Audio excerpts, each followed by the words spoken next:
with me in the book of 2 Kings. 2 Kings, it's 12 o'clock. 2 Kings chapter 1. Umfundele from verse 1. Okwazi ukufunda kahle nje ongalingwa ngokushumayela kodwa ozomfundela afunde ke from verse 1. Amakhosi esibili uchapter 1 siqala kuverse 1. Isihloko sakhona sithi ukugula nokufa ukambeke ke kodwa masafunda my brother. Sizodingana kakhulu ungasheshe uyikhathaze. Yes. Yes. Ukugula nokufa isihloko ngifuna izwi. Verse 1. Yes. uMowabi wahlubuka kwaIsrayeli emva kokufa kuka-Ahabi. U-Ahaziya wawa eheleni lekamelo lakhe eliphezulu laseSamariya. Sibambene ke bazalwane, u-Ahaziya wenze njani? Ngiyacela sikhulume sonke egameni lika Jesu ukuze ngizobona khona abangakhulumi sidedele deliverance. U-Ahaziya wenze njani bazalwane? Ewakuphi? Angibezwa bazalwane, ewakuphi? Ekamerweni eliphezulu. uNkulunkulu ababusise nje bonke laba abakhulumayo. Amen. Awu, ngibona umpostoli Ramses bazana ngajabula. I love this man. Hallelujah. Okay, asibuye.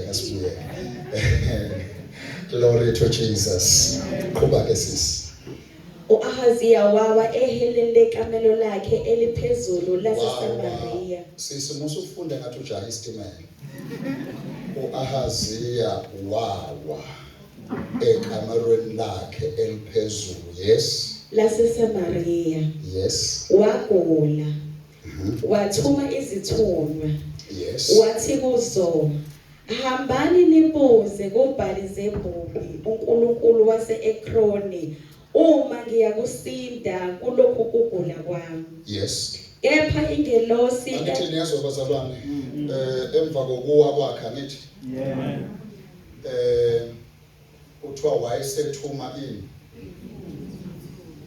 eyithuma kuphi eyithuma e-Ekron kuBhali-Zebhubi. Amen. Yes, funda sisi. Kepha ingelosi kaJehova yathi ku-Eliya. Now ngesikhathi nje ithunywa ziphuma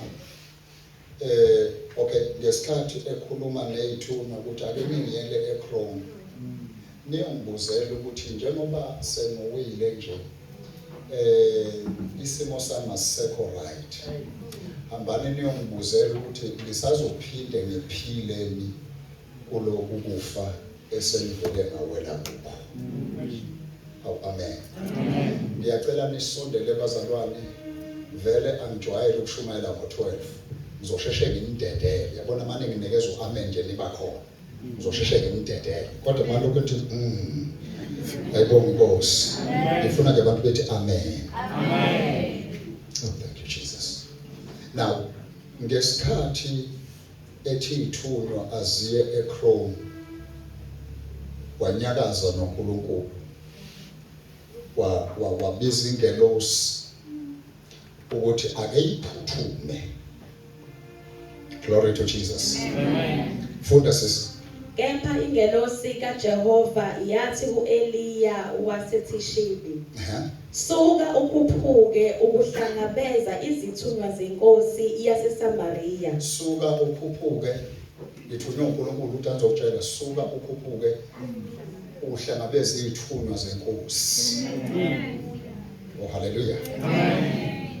Uhlangabeze izithunywa zenkosi yase-Ahaziya. Yebo. Uthi kuzo, bese ke ufike ungalwisani nazo.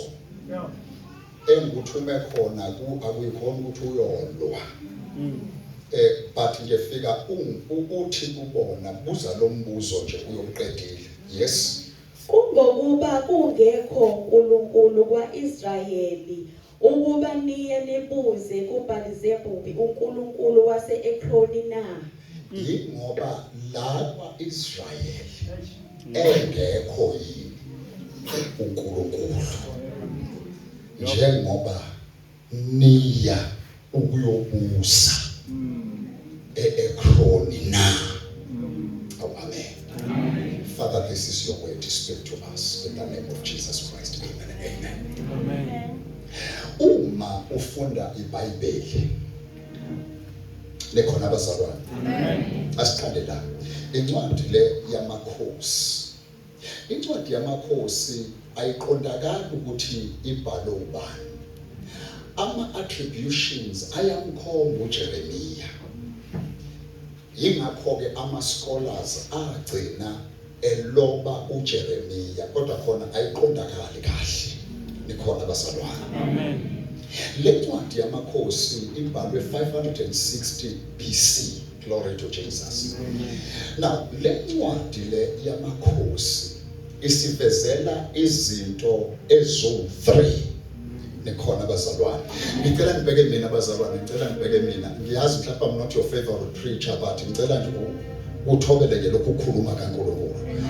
Now, iveza izinto ezo-3. Number 1, iveza uIsrael ewugavena uNkulunkulu nama-office amathathu. Come class, nama-office amangaki? Amathathu. I-office yokuqala uNkulunkulu abewugavena ngawo uIsrael, it was the office of kings. I-office lamakhosi. Nikhona abazalwane. I-office lesibili uNkulunkulu ebegavena ngawo uIsrael, i-office labapriest. Number 3, i-office uNkulunkulu abegavena ngalo uIsrael, i-office labaprofeti. Ngiyabingelela ndodana. It was the office of kings, office of priests, office of prophets. Yingakho lama office they had to complement one another, because uNkulunkulu uma ngabe ufuna ukusilusa isizwe ebesilusa namakhosi. uNkulunkulu mengabe efuna ukuletha umlayezo esizweni ebewuletha ngomprofeti. Kanti uNkulunkulu mefuna ukuletha i-counsel yakhe ebeyiletha nabapriest. Yingakho amakhosi ayengakwazi ukuba abe ngamakhosi ngokuphelele umpriest engekho eduzane. Ikhona abazalwane. That is why uma ufunda kahle iBhayibheli ungalifundeli ukuyoshaya abantu, uyathola ukuthi in every king wonke amakhosi kaIsrayeli kwakuba khona umpriest eduzane. Bese kuthi njalo uma ngabe kunenkinga ekhona bese kuyafunwa ukuthi umuphi umprofeti ongatholakala ukuze asilethele umlayezo wokuthi ithini inkosi ngalokhu esibhekene nakho. It is my prayer ukuthi as we are in the end times, uNkulunkulu akabuyise le office of prophecy in the church, because if we move kodwa singezi ukuthi uNkulunkulu uthini ngesikhathi esibhekene naso, funa sithi sisayibambile kanti sesiyigejile. Nesekhona abazalwane. Abazalwane esifunda khona amongst the kings ezaziwayo kwa-Israyeli kwakukhona inkosi esizweni saseSamariya. Nikhona abazalwane. Elithi iBhayibheli le nkosi kwakuyinkosi eyayinethezekile. Now utobhalayo, it happened that uma le nkosi ihleze kamelweni lepalace yayo kuthiwa yawa from a 3rd floor. Uma ngabe iwa from a 3rd floor kuthiwa yashayeka kabuhlungu, kuthiwa yathi mayishayeka phansi ayitholelwanga enye indawo engagcinwa kuyo. Ningashumayela bazalwane, ayitholelwanga enye indawo engagcinwa kuyo, kodwa kuthiwa yathathwa yayobekwa embhedeni owawubizwa ngokuthiwa umbhede wokufa. Ngesikhathi ila embhedeni wokufa, kanti la kwa-Israyeli, uNkulunkulu ka-Israyeli akasathumela amakhosi, akasathumela abaprofeti, akasathumela abapristi. Usezehlele yena wabaphakathi besizwe sakhe. Ngoba kufuneka abafowethu sikwazi ukumbona uNkulunkulu engasehlile ngamakhosi, engasehlile ngabapostoli, engasehlile ngabaprofeti, kodwa esezehlele yena wabaphakathi kwabantu. Unenkinga umuntu akhe concentration ngempela. Unenkinga umuntu akhonza uNkulunkulu kanti akakwazi ukumbona uma ngabe sehlile esephakathi kwabantu. Wake wakhuluma wathi ngizwile ukukhala kwabo, wayesethi ngehlile. Umeke yena wehla, izimo zabantu ziyashintsha. Umeke yena wehla, ogula uyaphila. Umeke yena wehla, onemithwalo yekhulwa. Umeke yena wehla, labakashaka, ohawuphelileyo uyaphakanyiswa. Into ezolisiza ibandla ukuba lingamkhonzi uNkulunkulu kanti alinawo amehlo okumbona. Kunabantu abathi sivula inkonzo kanti kade uSomandla ivulile. Kunabantu abathi yehla kanti usephakathi kwabo. Kunabantu abathi ake sisukume simeme kanti useyimeme yena. Uthi uma babili nje noma bathathu beke bahlangana, angibekisa ameni ngamvele ngibe phakathi kwabo. Now lento ke bafowethu kuzolekeleleka abakwaziyo ukuba namehlo okumbona uNkulunkulu ephakathi kwabantu. Nikhona bazalwane? Now lawo Ahaziya into emshayile baba wami uma ngabe esembhedeni wokufa uhluleke ukubona uNkulunkulu kaIsrayeli ukuthi uphakathi kwabo. Iproblem ke ungakwazi ukumbona amehlo akhe abonithi. Njalo umuhlulwa ukubona iexistence yakhe noma umuhlulwa ukudiscover ipresence yakhe. Oh my God Lord, amehlo akho afunithi. Now ngesikhathi uAhaziya esembhedeni wokufa, the Bible writer says wathumela ithunywa wathi njengamanje ngiyagula, noma ungathula ungabi na amen kodwa khona le yedwa ethunywa kuyena. Njengamanje ngiyagula, ngisembhedeni wokufa, and njengoba ngikulo mbhede wokufa ithemba lokuye ngiphile angisenalo. Wathi ke ake niyombuzela kwizithixo zase-Ekroni ukuthi ngisazophila yini, ngisazobuye ngirekhave yini kulesi sifo noma kule condition engikuyo njengamanje. Uthubhalayo ngesikhathi nje eyithumithu kanti uNkulunkulu lalela. Kuthiwa kanti uNkulunkulu njengoba around nje akezile yedwa uhamba negidigidi zengelosi. Kuthiwa wahlala uNkulunkulu umhlangano ney'ngelosi. Wathi njengamanje uAhaziya uhlezi umhlangano ney'thunywa, ngala uNkulunkulu wahlala umhlangano ney'ngelosi.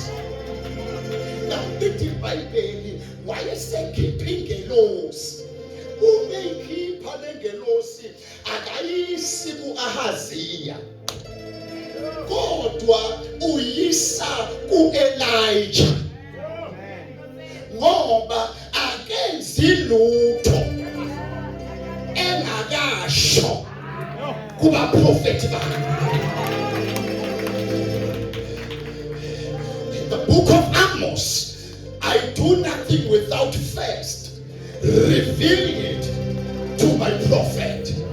Now, uNkulunkulu kwathi noma asukile ekasulwa isenzo sika-Ahaziya kodwa wangasukuma edwelulaka waya ku-Ahaziya ngoba i-protocol iyamvimba. Wavela uNkulunkulu wasukuma wafuna i-office lomprofeti ngengelosi. Now uthi-ke kwingelosi lapha eThishibe kunomprofeti wami igama lakhe u-Elijah. Wathi hamba uye kuye, uma ufika kuye ufike uthi ngicela phuthume anyuse ukhalo. Uma ngabe anyuse ukhalo kuney'thunywa zika-Ahaziya eziya e-Ekroni, ungalwike nazo azenze lutho zithunyiwe. Njengoba uyibona ihamba nje zihloniphise lenkosi and nobhalayo uthe uma inkosi sikhulumile akekho ongayibuza ukuthi inkosi wenzani. Wathi uNkulunkulu ningalwi ney'thunywa, they are innocent. Wathi kodwa nifika niyibuze umbuzo, njengoba ninay'thunywa nihamba niye e-Ekroni, yingoba kwa-Israyeli engekho yini uNkulunkulu okungabuzwa kuye. Uthubhalayo wayibamba imessage u-Elijah wasukuma wanyusa ukhalo lithi iBhayibheli wahlangana nazo iy'thunywa. Lithi iBhayibheli wayibuza umbuzo, njengoba niye e-Ekroni yingoba lakwa-Israyeli nakusizwe singcwele, nakusizwe sabakhethiweyo, nakusizwe sihlatshwe ngegazi, nakusizwe esaziwe ezulwini, yingoba ngekho yini awukosi emniphi imali namhlanje, njengoba niye e-Ekroni yingoba ngekho yini. Lithi iBhayibheli wathi u-Elijah uma ngabe buza lowo mbuzo kuthiwa iy'thunywa zasindwa yiweithi yombuzo, bezwe ukuthi lo mbuzo akuwona umbuzo ovele emlonyeni womprofethi kodwa uvela kulo mprofethi isuprofethi. Lithi iBhayibheli kuthiwa abana bathi what kind of a question is this? Kuthiwa wabuza u-Elijah wathi njengoba niye e-Ekroni yingoba engekho yini uNkulunkulu wama-Israyeli ake aze washumayela ebusuku nothemba, yingoba engekho yini ohelebha makephukephu, yingoba engekho yini oshonelwe phethwe nonkoba, yingoba engekho yini owavululwa ngolbovu, yingoba engekho yini ofehliswe kwamanzi amaningi, yingoba engekho yini oyibhalisana kwaGileyadi naye e-Ekroni.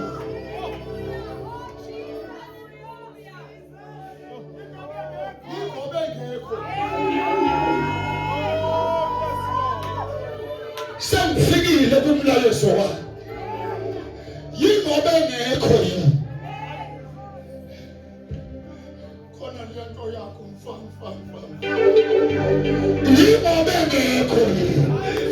Nahamba bathanda Sanders, Nikobengeko, Nabokeles, Nikobengeko, Nakichino Magalekwe, Nikobengeko, Mabatunamishaje, Abatukona, Ukulukuluma Israeli, Ukona, Amoselo Malalo,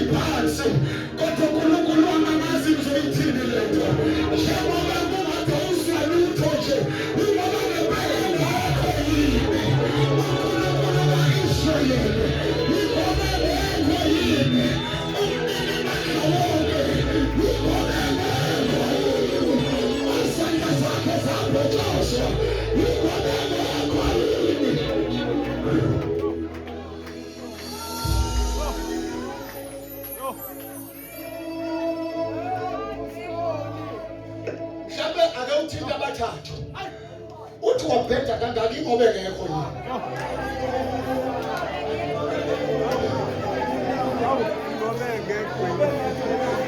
Thina makhelwane thabi yini inhliziyo yakho ingabazi uNkulunkulu yikho ngekho yini awani lamanzi waphuzayo esande ziwasho iphuzayo yikho ngekho yini lazintambo ezisenkolo esane yikho ngekho yini namhlanje ubusuku kilethi bhasamla baphile yathi kilethi ngalenkulu okabalayo ningoJesu kilethi udlela yethu kilethi uNkulunkulu nomlomo wakhe thina kilethi mafuna kuzalile yikho ngekho yini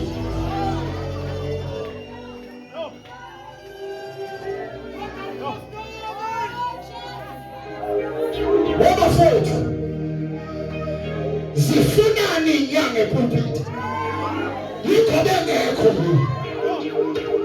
nali ivangeli machibu ngenxa yabantu abangabaza i-existence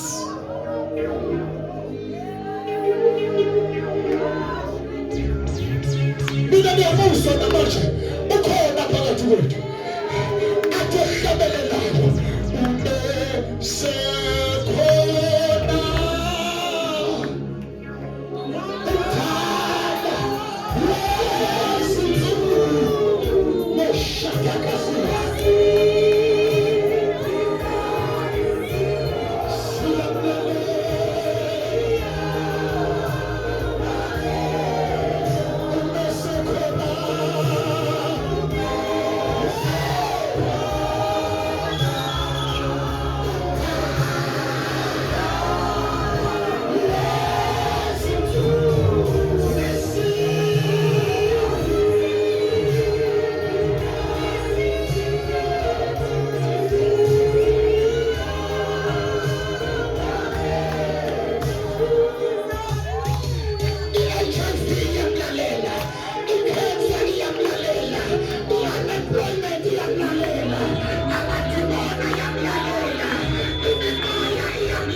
igama layo kuthiwa uBhartimeyu isinxibo kuthiwa yayingaboni emehlweni yebo kuthiwa kodwa yasetshenzelwa i-discernment bathatha isika la ifirst kuthiwa yasetshenzelwa i-discernment kuthiwa yamuzwa kodwa ingamboni yamuzwa kodwa ingamboni yamuzwa kodwa ingamboni.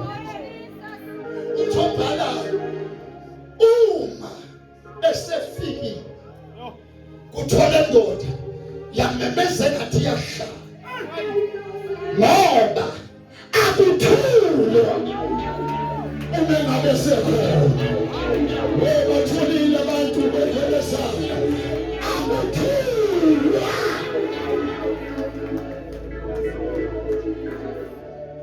kuthola ijesu totala ka David kathi ngawube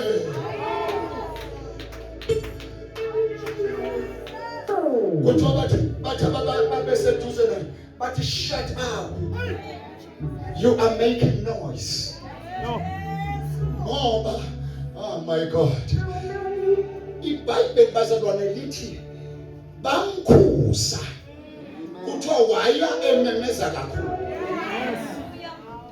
Uma ufika in the presence of God, wabayeka abamemeza ngokuyiqhenya, kodwa iyakumemeza kakhulu. Yini yayenza ukuthi bathi thula usibangela umsindo? Lokhu ayekusho kwakuwumsindo emadlebeni abo, kodwa kwakuwumthandazo kuNkulunkulu. Yini eyenza ukuba aqhubeke amemeze kakhulu?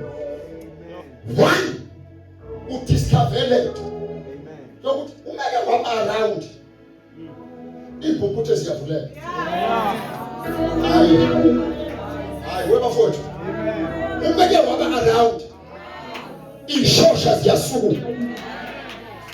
IPC umeke waba around abanenhloko bayaluleka. IPC umeke waba around ongasebenzi umnyango womsebenzi uyavuleka. IPC umeke waba around inkalaniso ziyahlela. IPC umeke waba around izinto ezenziwa kuma-altar angcolile kumosha impilo yakho ziyafa.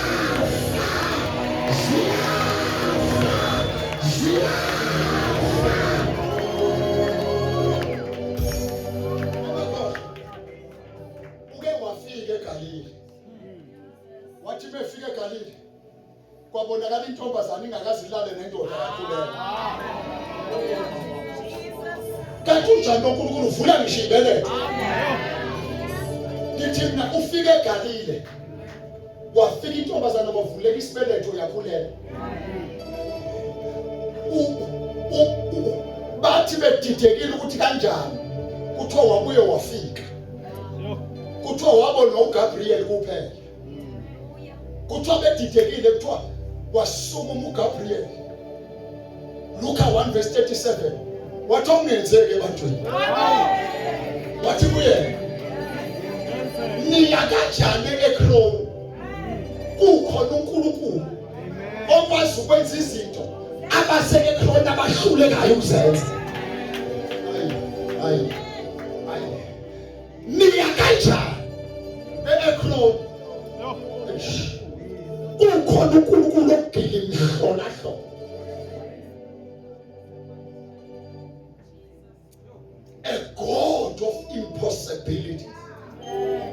Ayike wanxaka-ke kuthiwa wavele wathula nje kwangathi akekho, kuthiwa wagula uLazaro kwangathi akekho, wayithulela nje kuthiwa yagula indoda, kuthiwa ngiyabona ngathi yangena, lokhu ngikusho ngokwami, yangena esibhedlela wayithulela.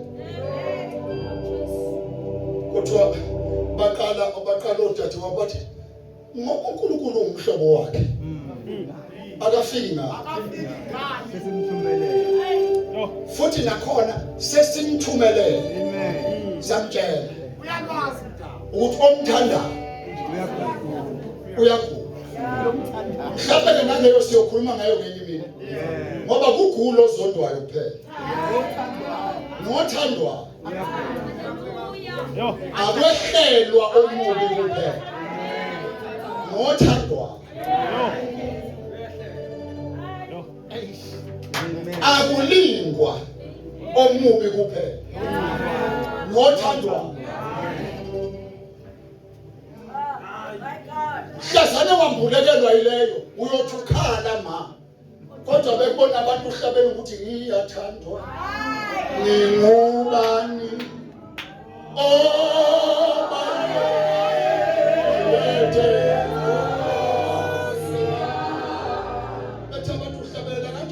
isanene kanje uthi hayi noma isanene kodwa ngiyaluza uthando lwakhe athi uPawula kuhlupheka nakusingelwa nadlala athi ngeke kungahlukanise nothando lukaKristu iyathandwa ngoba ayethe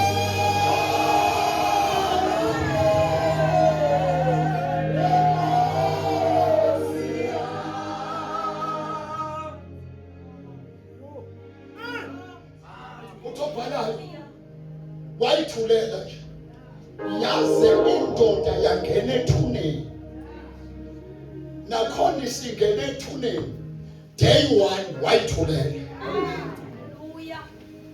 day 2 wayithulela day 3 ngiyacela ningabe nisanyakaza abazali into yangiphazamiseka kalula waluleka phela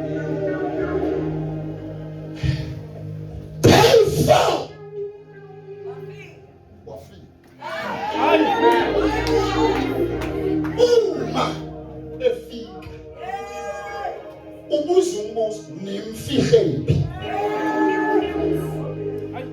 nimgcwabephi namanje ebusuku ungasanyakaza ukuthi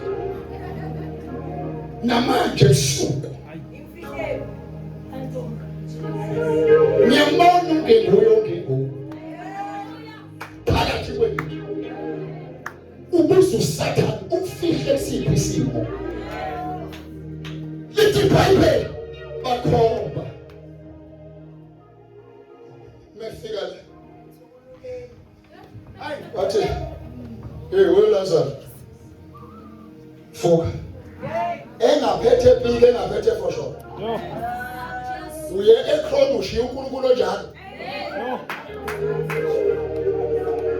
engaphethe pili engaphethe fosho wavela wathi nje Lazarus vuka kuthiwa umhlabathi wahlonipha ubuso wakhe wavuleka kwaqhuma ibhokisi waphuma uLazarus mephume boshini wathi sondelani ngithulule kusho ukuthi ngamanye amagama njengoba ekhona abangcwatshiwe bephila bayavuswa nababoshiweyo bayakhululwa uyakanjani ekhona yabona njoba ngikhuluma nje kunomzalwane olayindini ngiyacela ngezinga phambili kodwa akabambele prophecy kunomzalwane la endlini oneyimali zakhe ezavalwa amadimoni lezi mali zakhe fanele ngabe kade zafika kuye uboshwe ngenhlupheko ngohlobo olumangalisayo ngokuthi amadimoni anqumile ukuthi uyozefe yena nabantwana bakhe impumelelo ingafika ekhaya ngibona inkosi iqashula lezo imali manje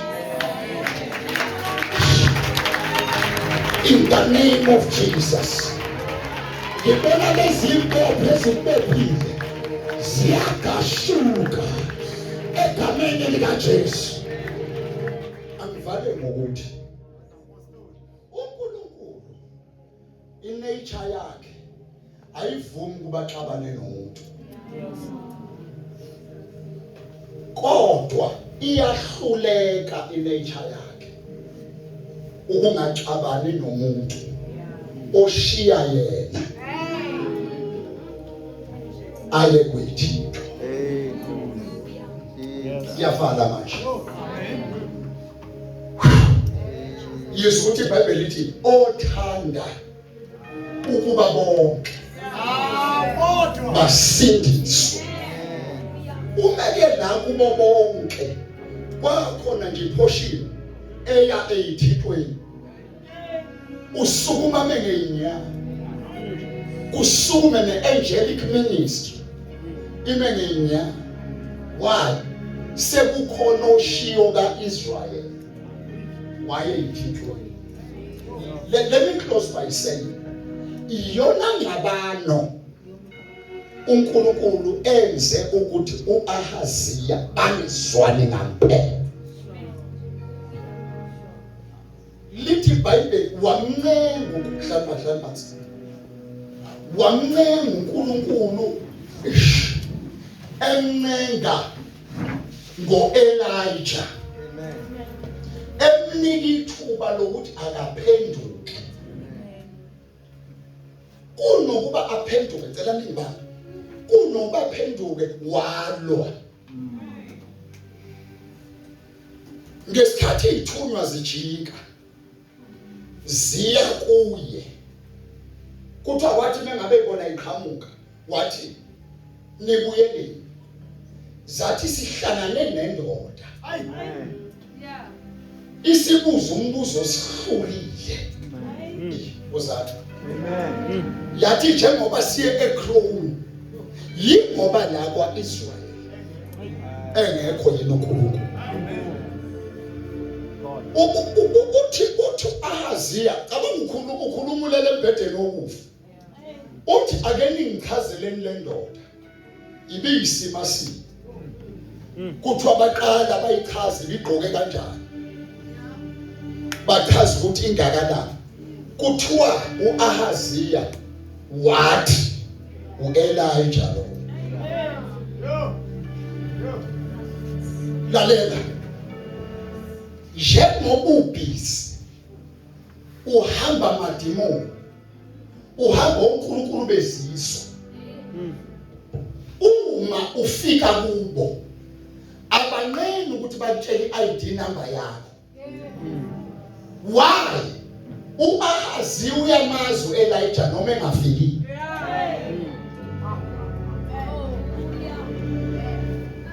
Ningakhohlwa bazalwane, ningadukiswa. Uthobhalayo ingelosi yobumnyama iyakwazi ukuyiguqula isenze yokukhanya.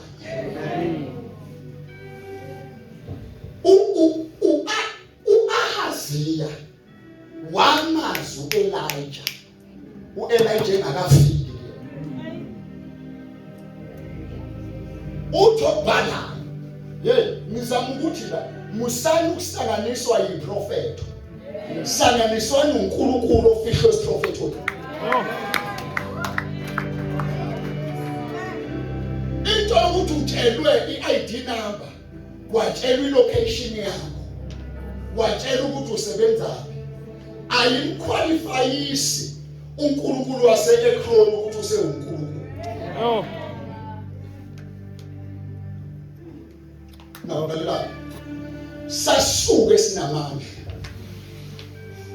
Lithi iBhayibheli uAhaziya kuthiwa wathi ukuze ngimshaye uElijah kufanele asuke kwindawo akuyo. Now ukuze asuke kuleya ndawo kuthiwa wabiza induna eyi1, wabiza namadoda ayi50, wathi hambani niye entabeni. uElijah akakhulumi kanje kanti akahlangene noNkulunkulu wakhe. Njengoba ekhuluma kanje uhlangene. Now inkinga ke akashayeki ngoba uNkulunkulu wakhe akafuni lutho esondela kuye. Siyabonga mfundisi. Yebazalwane, ithatheni serious lento yomthandazo. Umsamo wethu esinikezwe wona ukuba siyobambana noNkulunkulu ngawo. Now lithi iBhayibheli wathi le nduna namadoda ayi-50 hambani nifike nithi ku-Elijah akehle ngokuphuthuma entabeni ngifuna ukuba nomhlangano naye. My God, bahamba ngesikhathi behamba kuthiwa bafika ku-Elijah, kuthiwa bathi Elijah inkosi ithi yehla. Kuthiwa u-Elijah kunokuba abe nomhlangano nabo kuthiwa wavele waphenduka wabheka kuNkulunkulu wathi uNkulunkulu uma ngiwumprofeti wakho yehlisa umlilo njengamanje ubashise bonke.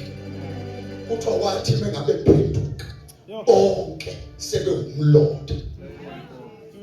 Nahlambeni kuka-Israyeli ake ngiwonishe labazalwane amagama beseSodoma basebenzisa imithi bathakatha bedla isidlo akudlalelwa la kunoNkulunkulu ka-Israyeli khona. Baningi phakathi kwethu uthi uPaul bayagula bathakatha balele inkinga bathe bengena kwele nkosi itafula baphinde beyongena.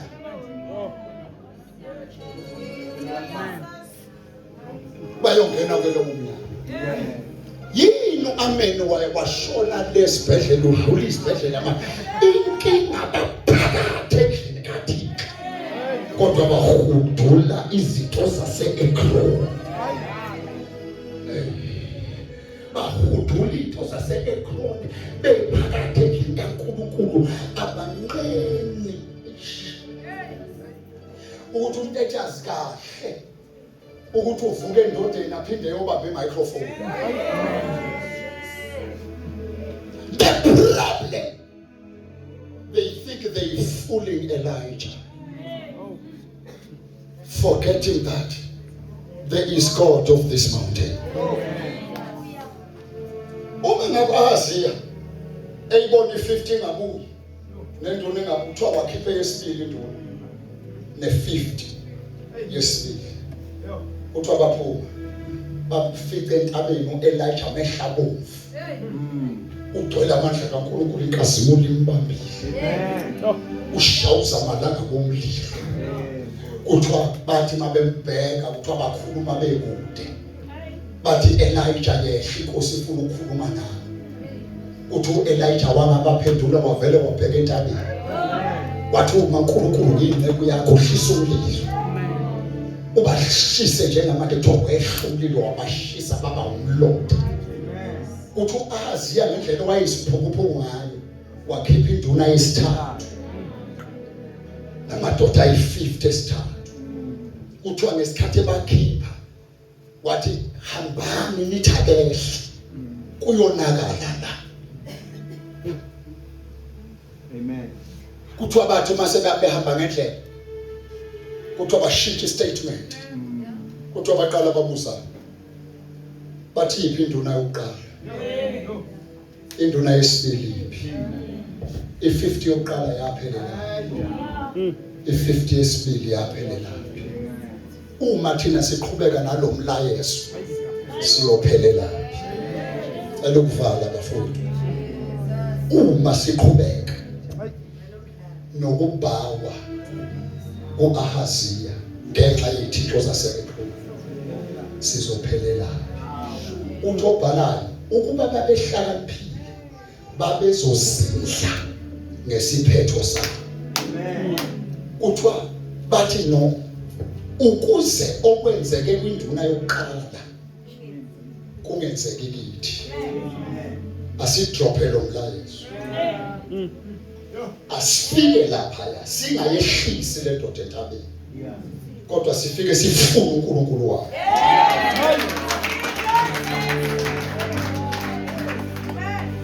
uhlahla uNkulunkulu base ekhona basifuna kwalento bakhona esebenziswe asifuna kwalento uNkulunkulu uma engasisindisi uzosibulala uma engasiphilisa uzosiqalekisa uma loNkulunkulu walento engasivezi uzositheza asifuna uNkulunkulu walento ufuneni ngisenatholana ngibise ngiseseduze kodwa abantu mabefika bathi Elijah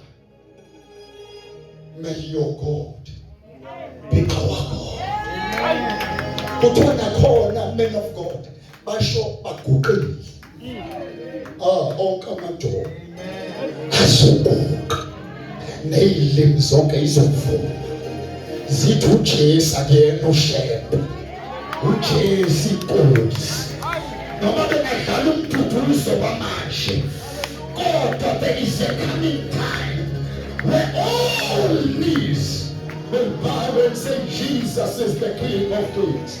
He is the Lord of Lords.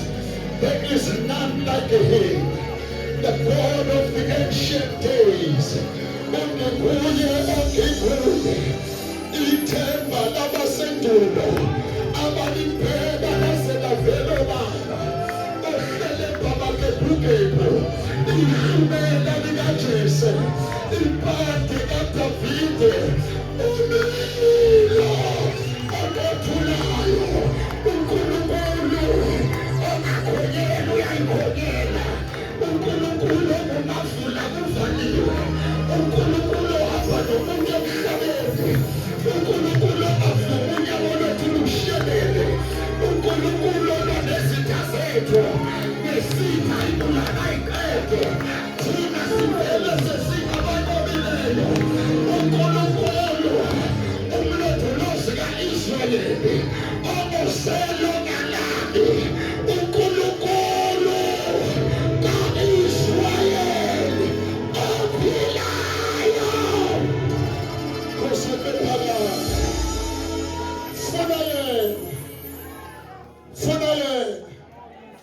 funa yena ngiyababona laba basekho sengifuna lo lona Elijah lo oyabathandaza kulo Elijah wathi imvula inetha imvula yanetha ukhophothalo silo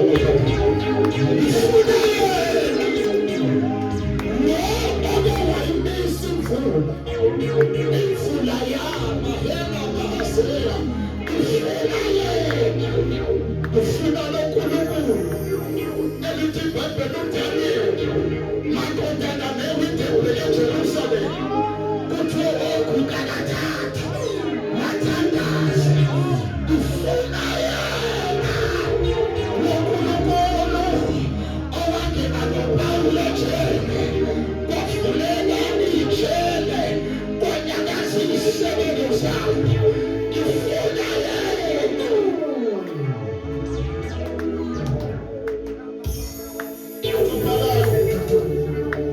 uTobalanga waphenduka uElijah wabheka kuye uthiwa ngesikhathi ebheka kuye wathi uNkulunkulu kwenziwa njani ngala wathi uNkulunkulu Elijah ababulawa ke la sindisi wami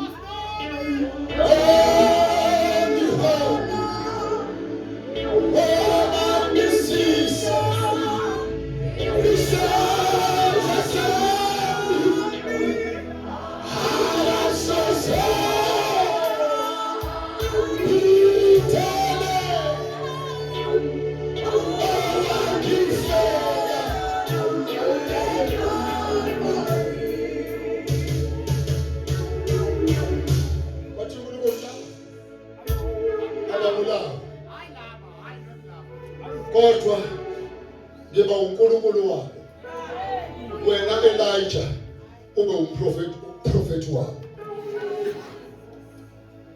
hey wathi njengamanje you have a home cell.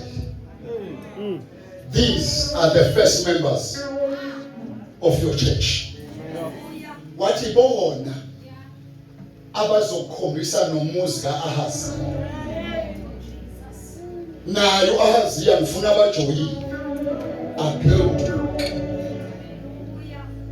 Kuthiwa basuke entabeni bengafanga behlabelela ingoma. Bathi sengehlukene nezwe lokho.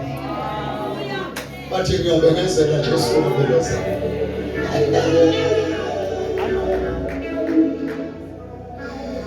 Kuthiwa uElijah wenza ideal nabo wathi ningangisa nemzini kaAhazi.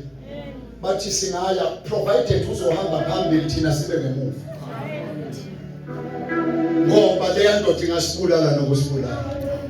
Wathi uElijah yikhikinga. Asiye. Kuthiwa bahamba behlabelela ingoma. Hlengiwe limnandi lelizwi. Hlengiwe ngegazi lemvelo. Befele sife njengenduna uqala. Befele sife njengenduna yesibili. Kodwa uNkulunkulu walendoda wakusindisa ukuphila kwethu. Kuthiwa abantu mabengena emzini kaAhazi kuthiwa akukhuluma ngabona ngaleyo mini. Kuthiwa kwakhuluma uElijah uqobo. Kuthiwa uElijah wathi njengokuthi ubithume eKroni yingoba uNkulunkulu kaIsrael akekho yina. Kuthiwa wadelela kanti akabona usedelela kwimoment yokugcina. Ngoba namanje khona ubantu wayekhona la uyadelela kanti akabona imene tekele ufa sini. Kukhona umuntu namanje uyadelela kanti akabona ukuthi time is up. Oh my good Lord. Ukuzuzozwa bemessage abizulu likuthandile. Ukuze wena ungafi njengenduna yokuqala futhi ungafi njengeyesibili kodwa ufise ukweqhawe atobhala ubabusisiwe abafayo befele Nkosi athi ngoba imisebenzi yabo yokubakalela nesekhona abazalwane. Leli Bible uNkulunkulu wakhuluma noElijah wathi mtshele ukuthi umbhede akhuphukele kuwona ngeke asavuka kuwo uzofana ukufa. Wacabanga ukuthi kuyadlala ngawadelela amazwi prophet. Uthiwa after the words were spoken uthiwa the man died. Wafaka inhliziyo ibheke eKroni. Ngiyacela mina ungavumi ukuthula inhliziyo ibheke emadlozini. Ungavumi ukufa inhliziyo ibheke enyakeni. Ngizothi namhlanje change direction. Hamba emhlabeni inhliziyo ibheke eKhalvari. Hamba inhliziyo yakho ibheke kuJesu oqalile nozoqeda ukuphila kwakho asifana amehlo. Asifana amehlo. Bili mayithakaina sana. Ubani namhlanje othi inhliziyo yami ngiyayilanda kwezinto engasiziyo ngiyibhekisa kuJesu. Ubani namhlanje othi Jesu nayo impilo yami. Inhliziyo yami ngiyayilanda uma boyfriend ngiyibhekisa kuJesu. Ngiyayilanda ejolweni ngiyibhekisa. Ngiyayilanda etsholeni, ngiyayilanda emadlozini, ngiyayilanda enyangeni ngiyibhekisa kuJesu. Ubani namhlanje ngiyasibona isandla nasi yasiphakeme. Ubani futhi omunye othi uNkulunkulu bukhuluma nawe. Phakamisa isandla sakho mthandazana. uNkulunkulu akubusise insizwa yami. Wayithatha ihlahla, ndodakazi wayithatha ihlahla. Wayithatha abantu bebhekile. Hawu nawe mntanami wayithatha ihlahla. Uvumelana ukufihla izibheke eKroni. Liyini ithemba lakho? Liyini awungiyibona izandla ziyaphakama. Ngicela usiphakamise ungasehlisi. This is your night. This is your night. You are not here by mistake. Inkosi ukukhumbulile. ubani futhi omunye phakamisa isandla sakho wena uthi ngiyayilanda inhliziyo yami ngiyibhekisa kuJesu ngiyibhekisa kuJesu uma ngingamthatha uJesu angazi ngophelelaphi ngoba induna yokuqala engamthathanga yafa ingaziwe ifelephi namadoda ayi50 afa engaziwe bangaka abantu abasithelayo singazi ukuthi engabe njengoba besithela nje liyini ngunaphakade labo ubani namhlanje uthi ngiyayilungisa indaba yami noJesu phakamisa isandla sakho ujoyine laba abaphakamisile. Step number 2 cela nonke nime ngeenyawo neniphakamise izandla egameni. God bless you nawe ndodakazi wasithatha isinqumo samaqhawe ubani futhi omunye phakamisa